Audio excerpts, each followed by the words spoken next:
Habari za mchana, habari za muda huu, habari za muda uliko huko mpenzi mtazamaji. Naamini unaendelea kutufuatilia na tunashukuru sana kwa kuwa nasi na kuendelea kutusupport Nebuye TV. Tupo katika hatua mbalimbali za kuweza kutoa elimu ambayo inahusiana na swala zima la ujasiriamali, hususan kwenye jambo zima la kilimo cha bustani. Kwa siku ya leo tunaweza kumtembelea mkulima wetu ambaye leo tutajifunza kuhusiana na kilimo cha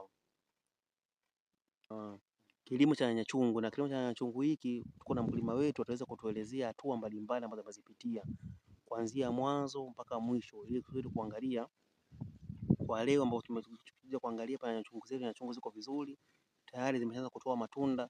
Kuna hatua mbalimbali ambazo tumeweza kuzipitia kuhusiana na swala zima la kilimo hiki, na kuna changamoto mbalimbali ambazo tumeweza kukutana nazo, na kuna faida mbalimbali ambazo tumeweza kuzipata kupitia jambo hili. Hii ni madhumuni yetu makubwa na kuhusiana na kuweza kuelimisha jamii, kuelimisha vijana kuweza kujitoa, vijana kuweza kujituma, ili kusudi kuweza kuzalisha na kuweza kupata kipato kwa ajili ya kuweza kulani maisha yao. Kikubwa tu mpenzi mtazamaji, na kutaka na pia nakusihi ukumbuke kusubscribe, ukumbuke kulike na kushare na comment. Kwa Nebuye TV tuko nanyi na tutapambana nanyi kutoka katika hatua mbalimbali ambazo hatua hizo zipo kwa ajili ya kuweza kukusogeza wewe katika sehemu moja kwenda sehemu nyingine.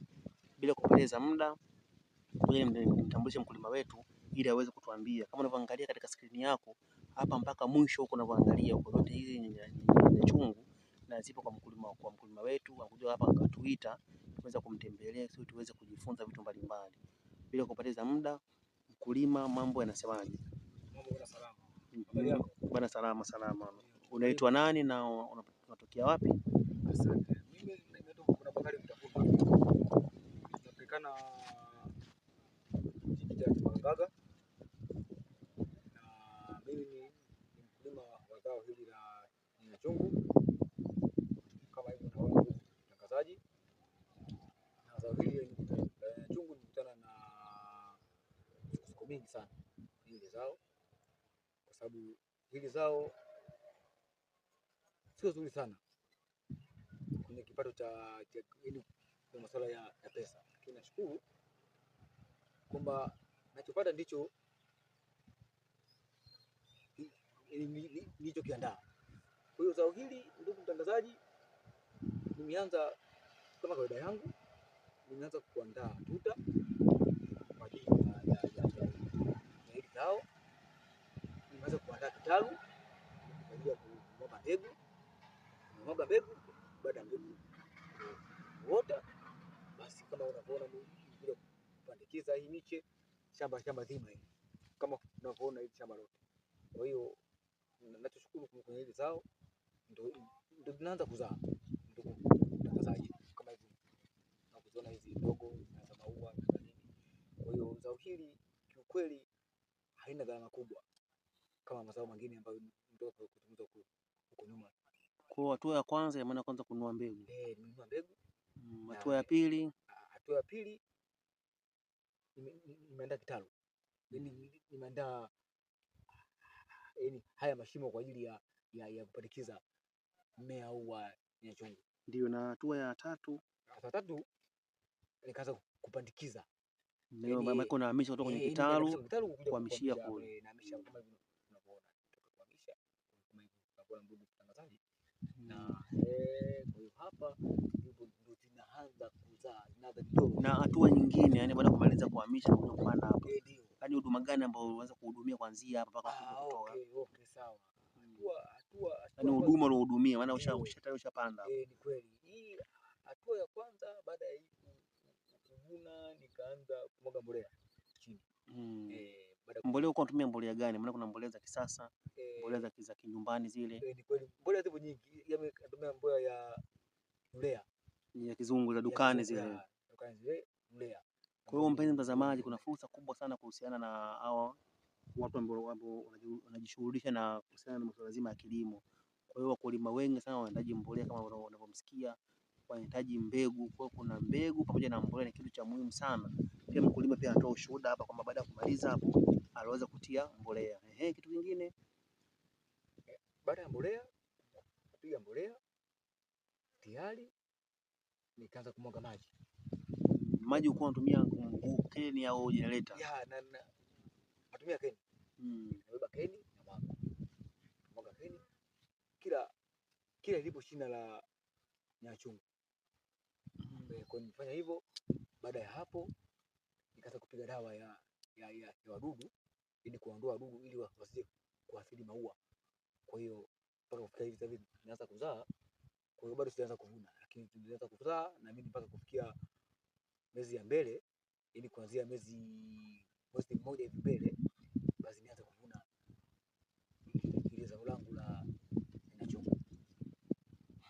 Kwa mpenzi mtazamaji, kuna fursa mbalimbali ambazo unaweza kuangalia kama wewe ni mjasiriamali na wewe ni mtu ambaye una uwezo wa kuweza kufungua maduka ya pembejeo za kilimo. Ni muhimu sana kufungua maduka ya pembejeo za kilimo na pia kuweza kuwasiliana, mazimu zinapita hapo chini, ili kusudi kuweza kuwasapoti vijana hawa na kuweza kuwauzia mbegu za kilimo, kuweza kuwauzia mbolea, kuweza kuwauzia pia na madawa na kuwapa ushauri wa kilimo ili kusudi waweze kulima katika kilimo ambacho kinatija. Ndio maana matarajio yake yeye aweze kulima na aweze kupata mavuno yaliyokuwa ni mabora na mavuno mengi ili kuweza kujikimu kimaisha. Kwa hiyo mpenzi mkulima wetu, ama changamoto yote ambayo kwenye kilimo, safari yako ya kilimo cha nyanya-chungu, changamoto mbalimbali unakutana nazo? Hapana, bado. Labda maji kukauka au changamoto umeamka siku unaumwa, unashindwa kushika keni, maana keni nazo watu wanatumia nguvu kubwa sana. Hizo changamoto bado sikutana nazo mtangazaji, bado sikutana nazo, na hayo matatizo ambayo, kwa sababu mimi nakuwa nipo na tupo wawili, mimi yangu ambaye yani ni kama mimi nitakuwa ni mwili wangu mkalambala nimepata homa, basi yule kijana wangu ambaye naye, basi yeye aziba ile pengo na pangu mimi pale, atiba yeye shughuli anafanya yeye kumwagilia. Kwa hiyo ni kitu gani ambacho unawashauri vijana walioko nyumbani au kijana mkulima mwenzio, unamshauri nini kuhusiana na zao la nyanya-chungu? Nashauri walime kwa sababu ni zao ambalo halina mahitaji mengi zaidi. Kwa hiyo nashauri vijana zangu walime, wajishughulishe kama mimi ambavyo hapa najishughulisha, nipo shambani huku, kutwa nipo shambani huku ninapambana. Kwa hiyo vijana wangu pia naomba na wao wapambane kama mimi ambavyo napambana. Kwa hiyo huo ndio ushauri wangu mimi kwa vijana wenzangu. Na changamoto nyingine ambazo unakutana nazo? Changamoto nazo zipo za kawaida tu, ambazo hizo lakini nasema zipo za kawaida kwa sababu changamoto kwa binadamu ni kawaida. Kwa hiyo zipo changamoto, lakini pia tunajaribu kupambana nazo, basi na mimi maisha yanaweza kuendelea. Labda kuhusiana na jambo zima la mtaji, labda mpo kwenye kikundi, labda mweze kupata mkopo, ushajaribu kufuatilia mikopo ili uweze kupata mkopo kuweza kujiendeleza? Hapana, kiukweli mimi sijawahi kuchukua mkopo na sijawahi, mimi mwenyewe tu huwa nafanya shughuli zangu za kuhangaika hapa na pale. Basi najua kabisa sisi nimepata hii nibuni kitu fulani endelevu ambacho kinaweza kunisaidia baadaye mbele. Kwa bwana tunashukuru sana. Tuendelee safari yetu. Kwa ina maana dawa vipi? Kwa dawa ya kuua wadudu ni ukipuliza dawa na wadudu wanakufa kabisa, ni uhakika au unakutana na changamoto kwenye kuhusiana na dawa? Okay.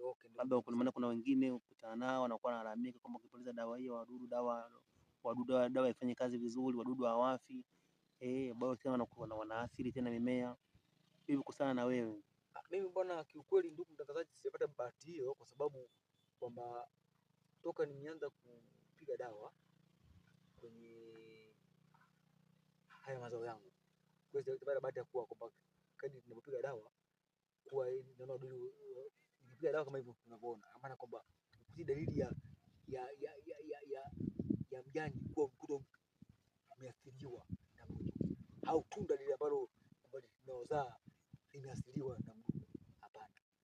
Kweli sababu nakuwa nazingatia hatua kwa hatua. Kwa hiyo ndio vipi kuhusiana na wadudu waharibifu, labda tumbili, nyani, ngedere katika mazingira yako hawakupi shida? Okay, hapana. Hao wadudu bado sijapata bahati hiyo. Kweli nashukuru kuna siku walikuja ngedere, lakini bahati nzuri nikanipana nao. Kwa toka huo walikuja nikawaondoa, bado hajafika tena. Sisi hapa tumeangalia changamoto mbalimbali na vipi kuhusiana na matarajio yako ya mavuno. Soko unalionaje? Soko utalipata au itakuwa ni changamoto? Soko nalipata kwa sababu mimi ni mkulima mzoefu wa haya mazao. Soko nalipata na soko na mazao haya huwa mimi ninakuwa tunasafirisha sehemu mbalimbali. Yaani kwa sisi huku kwa sisi huku watu wa Kilwa tunapeka sana kuanzia Lindi, kuanzia Masasi, kuanzia Ruangwa, kuanzia Nachingwea. Huko ndiko masoko ambayo ya mazao haya ndiko ninakopeleka. Kwa hiyo nashukuru kwamba sababu sio mara ya kwanza, ni mara kadhaa nimesha kufanya hivyo. Nashukuru na pia nakuwa na wale na wateja wangu maalum. Bwana vipi huko? Napiga simu, bwana huko bwana tayari, bwana sijui wiki ijayo mzigo na utuma. Basi tuma mzigo kwenye gari nafikia mjini. Kwa mpenzi mtazamaji, kuna kitu cha muhimu sana cha kujifunza hapo, na kuomba tu ukumbuke kusubscribe, kulike na kushare na comment, kwani mwisho wa video hii ndio mwanzo wa video nyingine nzuri ambayo inahusiana na jambo zima la kilimo. Kwa hiyo mkulima, na wewe vipi kuhusiana na mitandao ya kijamii? Haikusaidii kuhusiana na kutangaza masoko yako mitandao ya kijamii kama Facebook, WhatsApp? Haikusaidii au unaitumia ili kwa ajili ya kutangaza bidhaa zako, kutangaza mazao yako ili kuweza kupata wateja nje ya wilaya au nje ya kijiji unachotokea? Hapana, bado sijapata hiyo bahati ya kuwa mshauri mitandao ya kijamii. Kweli mimi tu mwenyewe tu nakuwa kama hivi mzigo wangu ukishakuwa tayari, basi kuna watu wale maalum ambao ninao wauzia hivi zao. Kwa hiyo bado sija kuingia, lakini nipo kwenye mchakato kuweza kuingia sasa mitandao ya kijamii kama kutoka kuzungumza hapo kwa Twitter, kama vile Facebook, kama vile YouTube. Kwa hiyo naamini biashara zangu nitatangaza sasa huo hapo msimu ujao, sio msimu huu tena. Kwa msimu ujao ndio mtangazaji, na mimi hata wewe huko uliko nasema bwana ndugu yangu yule huyu ambaye nilitembelea katika shamba lake la bustani. Basi nashukuru sana kwa kuwa nasi. Ndio. Kikubwa tu mpenzi mtazamaji wa Nebuye TV, tunakushauri sana ukumbuke kusubscribe, ukumbuke kulike pamoja na comment. Na mwisho wa video hii ndio mwanzo wa video nyingine bomba nzuri sana ambayo inahusiana na kilimo na changamoto mbalimbali ambazo wakulima wanakutana nazo. Kwa hiyo kuna mambo ya kujifunza kama tunavyoangalia hapa, mkulima wetu mpaka sasa hivi bado hajajiunga kwenye mambo ya mitandao ya kijamii kwa ajili ya kuuza product zake. Kwa hiyo ni changamoto kubwa ambayo inabidi tuichukue na pia tuifanyie kazi. Na kitu kingine pia kuhusiana na upatikanaji wa pembejeo za kilimo ni changamoto pia kwao, na matumizi sahihi ya pembejeo za kilimo hususan mbegu bora pamoja na mbolea. Kwa hiyo karibuni sana, bila kupoteza muda mpenzi mtazamaji, na kukumbusha tu mwisho wa video hii ndio mwanzo wa video nyingine bomba, na kumbuka kusubscribe, kulike na comment. Karibuni sana, tunawashukuru sana kwa kuwa nasi.